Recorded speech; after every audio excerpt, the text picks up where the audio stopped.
Hey guys, my name is Melvin and I'm the real life pastor at our Greater Little Rock campus. I hope you're having a great day and I hope you've been enjoying the last few weeks on Galatians. I'm gonna be continuing it. I'm gonna be in Galatians 6, 1 through 5, and I'm gonna be reading the NASB version if you want to follow along. I'm gonna jump in. Brothers and sisters, even if a person is caught in any wrongdoing, you who are spiritual are to restore such a person in a spirit of gentleness, each one looking to yourself so that you are not tempted as well. Bear one another's burdens as thereby fulfill the law of Christ. For if anyone think that he is something when he is nothing, he deceives himself. But each one must examine his own work, and then he will have a reason for boasting, but to himself alone and not to another, for each one will bear his own load. All right, guys, so here's a couple of things that I observed while reading this scripture. One of the things is a believer caught by sin needs to be approached with gentleness by fellow believers. And that fellow believer needs to be willing to listen, be gentle, be loving, and depend on the Spirit for his guidance and restoration. Another thing I noticed is instead of examining and judging others, a Christian should always step back, examine their self first, and then they're able to set an example of Christ,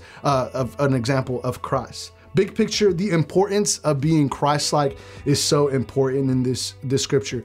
I get encouraged a ton when I read this because I'm someone that tends to love people deeply. I actually used to think it was bad to carry other people's burden, but then remembering the message of grace and how there's grace when it comes to carrying people's burden, I realized that it's so important as a Christ follower to carry my friend, my fellow Christ believer and point them to Jesus. There's a lot of different ways that we can approach this, being Christ-like, but I want to go over 3 ways of how to be Christ-like and taking care of a fellow believer that is going through it. The first way is to have compassion for them. We need to have compassion for them. It's so important for us to have that spirit of gentleness when somebody is struggling.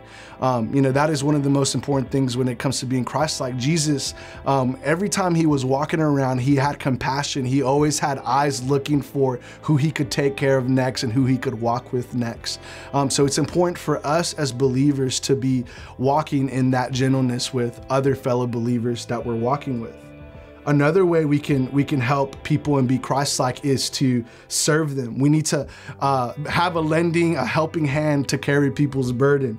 We walk with them as they walk through restoration. It's important for us to be walking with them.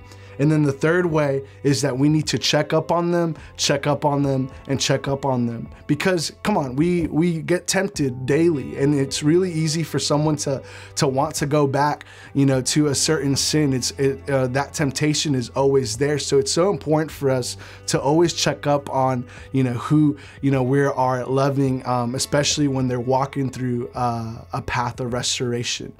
So those are 3 ways we can be more Christ-like. From Galatians 6, 1 through 5. And I just hope you guys have a great rest of the day. And I'll see you guys another time.